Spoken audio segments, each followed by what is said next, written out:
क्या सब्र की सीमा होती है? अगर हमें लगता है कि हमारे जीवन में किसी चीज की कमी है तो क्या हमें उसे पूरा करने का पूरा प्रयत्न करना चाहिए या ठाकुर जी पे छोड़ देना चाहिए? अपने दिल को समझा लें कि वो हमारे लिए जो सोचेंगे उसी में हमारी भलाई होगी। उसे ये सोचना तो उत्तम बात है कि प्रभु जो विधान करेंगे वो हमारे परम मंगल का होगा, लेकिन हम कायर बन के नहीं बैठ पाएंगे। हमें कर्तव्य करना चाहिए। अगर हमारे अंदर कोई उम्मीद है, कोई लालसा है, कोई चाहत है, तो उसी चाहत की पूर्ति वाले जो कर्तव्य हैं वो हमको भरपूर करना चाहिए। और जब ना प्राप्त हो तब विचार करना चाहिए कि कोई है विधान भगवान का मंगल। कर्मण्येवाधिकारस्ते मा फलेषु कदाचन।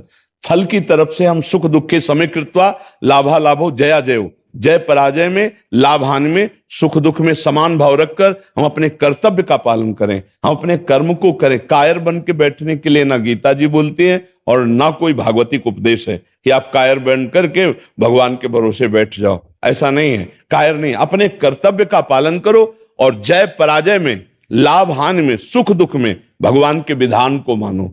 कि हमने बहुत मेहनत की लेकिन लाभ जितना मिलना चाहिए नहीं मिल पाया, इसका मतलब भगवान का कोई विधान है ऐसा जो परम मंगल है, हमारा कोई कर्म ऐसा है जो हमको नीचा गिराना चाहता है। हमने प्रयास किया, अब दोबारा प्रयास करेंगे, हम तिबारा प्रयास करेंगे और हम सफल होंगे। कर्म करना हमारा परम कर्तव्य है, कायर बन करके भरोसे पे ऐसा नहीं कहा। भरोसे का मतलब है कर्म बहुत प्रवीणता पूर्वक किए, भरोसा प्रभु का रखे हुए हैं, इसे कहते हैं। कायर बन करके बैठ जाना ऐसा कहीं हमने नहीं पढ़ा कि सब छोड़ दो और बैठे कि भगवान चाहेंगे तो ऐसा हो जाएगा। तो फिर तुम्हें मनुष्य जीवन किस लिए मिला? फिर भगवान ने कर्तव्यों का उपदेश क्यों किया? वही कह देते कि बैठ जाओ चुपचाप। लेकिन अर्जुन को बैठने को तो नहीं कहा, उत्तिष्ठ, खड़ा हो जा और चढ़ा प्रत्यंचा और कर युद्ध। भगवान ने कर्तव्य में लगने के लिए कहा, कायर बनने के लिए नहीं कहा। तो इसलिए अपने अंदर जो लालसा हो पहले उसका निर्णय करे, सही लालसा है या गलत। गलत है तो उसका त्याग कर दे, सही है तो उसके लिए कर्तव्य में उतरे। एक बार नहीं, दो बार नहीं, तीन बार नहीं, 100 बार हारेंगे फिर भी हम प्रयास करेंगे।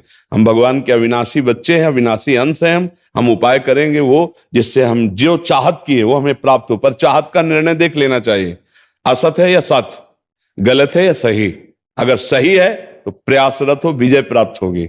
हम निश्चित उस पर विजय प्राप्त करेंगे क्योंकि हम भगवान के अंश हैं और भगवान नाम जप और भगवत आराधना का बल है हमें, हम विजय प्राप्त करेंगे। लेकिन असद है तो फिर हम उसका त्याग करते हैं। असद वासना की पूर्ति के लिए हम भजन का प्रयोग नहीं करते हैं, सद वासना की पूर्ति के लिए भजन का प्रयोग करते हैं। जी। अर्पिता शर्मा जी। राधे राधे। राधा वल्लभ श्री हरिवंश महाराज जी, आपके चरणों में कोटि कोटि प्रणाम। महाराज जी, हमेशा से हनुमान चालीसा, सुंदरकांड का पाठ किया है। अगर नाम जप की महिमा है तो क्या रामचरितमानस, सुंदरकांड, आरती की जगह हम नाम जप ही करें या दोनों करते? ये दोनों करना चाहिए। हमारा मन सदैव एक कार्य में लगने के लिए तैयार नहीं रहता, इसका स्वभाव होता है नवम नवम नवम। तो हम उसको अभ्यास में परिणित करते हैं। अभ्यास में जैसे स्वाध्याय तो या रामचरितमानस का स्वाध्याय करते हैं, पाठ करते हैं, हनुमान चालीसा का पाठ करते हैं। फिर सुमिरन तो हम नाम जप करते हैं, मंत्र जप करते हैं। सत्संग हम किसी संत भगवान के पावन वचनों को श्रवण करते हैं। फिर सेवा, ठाकुर जी विराजमान करके थोड़ी देर सेवा करते हैं। माता पिता की, सास ससुर की, परिवार की, राष्ट्र की सेवा में सब कुछ आ जाता है। तो हम किसी एक जगह अपने मन को निरंतर नहीं लगा सकते हैं। एक जगह जिसका मन स्थित हो जाता है उसे सिद्ध पुरुष कहते हैं। तो साधक को चाहिए, अब आप पाठ छोड़ करके नाम में लगेंगी, कुछ दिन बाद महिमा पाठ की आएगी तो नाम छोड़कर पाठ में लग जाएंगी। फिर महिमा आएगी सेवा की तो सेवा सुमिरन। कैसे? हमको एक अभ्यास करना है कि हमें अपना चित्त निरंतर प्रभु में लगाना है। तो उसके हम विभाग कर लिए, कुछ देर हम पाठ में लगा देते हैं, कुछ देर सुमिरन में लगाते हैं, कुछ देर सेवा में लगाते हैं, कुछ देर सत्संग में लगाते हैं और कुछ देर शांत होकर एकदम बैठकर उनके ध्यान में, चिंतन में डूबते। तो हमारी धीरे धीरे भगवदाकार वृत्ति बनती। छोड़ना कुछ नहीं है भागवतिक, और हमें फंसाना है मन को, नाम में फंसाना है। अब आप छोड़ करके बात करें कि हनुमान चालीसा पाठ करते हैं, रामचरितमानस का पाठ करते हैं, उसको हम छोड़ दें फिर नाम, ऐसा हम नहीं, ऐसा नहीं चाहेंगे। हम चाहेंगे वो समय तो सार्थक जा ही रहा है, और समय आप जोड़िए। जिस समय आप रसोई बना रहे हैं, जिस समय और कार्य कर रहे हैं, उस समय आप नाम जप करते हुए रसोई बनाइए, कार्य करते हुए आप अपने नाम को स्मरण कीजिए। वो पाठ को क्यों छोड़ दीजिए? पाठ को तो रखिए ही, और समय में नाम जप कीजिएगा। 24 घंटे में पाठ कितनी मिनट करते हैं? 40 मिनट, 50 मिनट। तो शेष समय हम नाम का अभ्यास करें, ऐसा करें। ऐसा पाठ छोड़ने लायक किसका प्रश्न है? हाँ, पाठ छोड़ने लायक विषय नहीं है, उसे तो और अच्छे से नियमावली में लाओ। और नाम को अन्य सेवाओं के समय, शरीर जब सेवारत हो उस समय नाम जप कीजिए, क्या परेशानी है? कोई संख्या से भगवान थोड़ी प्रसन्न होते हैं, भगवान तो सुमिरन से प्रसन्न होते हैं। माला हाथ में ले हो या ना लो, अंदर चल रहा है राधा राधा राधा राधा राधा, भगवान तो समझ रहे हैं ना कि आप कितना नाम जप कर रहे हो, उनके लिए जप कर रहे हो। तो मुझे लगता है पाठ मत छोड़िए और नाम को अन्य समय में कीजिए।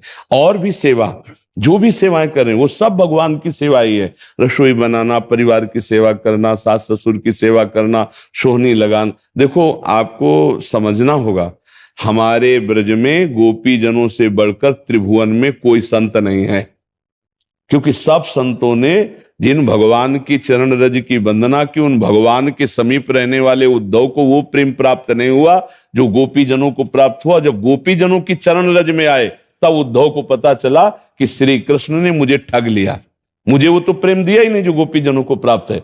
अब जरा हम गोपी जनों के जीवन चरित्र पे आते हैं।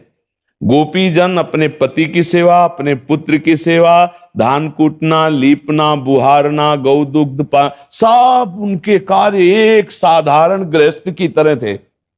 लेकिन असाधारण कार्य क्या था? श्री कृष्ण चिंतन, मुरारी पादार्पित चित्त वृत्ति, एक एक वृत्ति भगवान में समर्पित थी। तो उनको बड़े बड़े परम हंसों ने उनकी वंदना की। गोपी समस्त सन्यासियों के, संतों की भी द्वारा वंदनी, उद्धव आदि जिनकी चरण रज चाहते हैं वो गोपी। लेकिन वो गोपी कार्य क्या करती थी? वो गृहस्थी के सारे कार्य वैसे ही करती थी जैसे एक गृहस्थ स्त्री करती। तो महानता क्या थी? उनकी एक एक वृत्ति कृष्ण में लगी हुई थी। बस वही हमें करना है, वही हमें करना है। हम गृहस्थ में हो या समाज में हो या सेना में हो या राष्ट्र की किसी भी सेवा में हो, हमारी चित्त वृत्ति यदि भगवान में लगी हुई है, हम अपने कर्तव्य का पालन कर रहे हैं, तो उससे बड़ी साधुता, उससे बड़ी साधना कोई नहीं है। हम शास्त्रों के सम्मत बात कहते हैं, केवल कोरी भावुकतावश नहीं कहते। तो हमें जो पाठ मिला उसे न छोड़ें, जो हमें नाम सुमिरन को मिला है तो अन्य सेवाओं के समय हम नाम सुमिरन करें। अब ये सत्संग के लिए हमारे पास समय नहीं, तो आजकल तो कान में वो यंत्र चले, ऐसे लगाओ और अपना सत्संग, मतलब दूर मोबाइल रखा है और अपना काम कर रहे हैं, सत्संग सुन रहे हैं। भजन के लिए तो इस समय बहुत बढ़िया, कलयुग में बड़ी सहायता है कि जहां हम जाकर के ही वृंदावन सत्संग सुन सकते थे, वहां अमेरिका से सत्संग सुन सकते हो आप। जो यहां हो रहा है वो आपको मिल जाएगा सुनने को, और कितने भी संतों की वाणी सुनने को मिल सकती है। तो इसलिए हम अपनी साधना को बढ़ाएं, ना कि साधना को छोटा करें।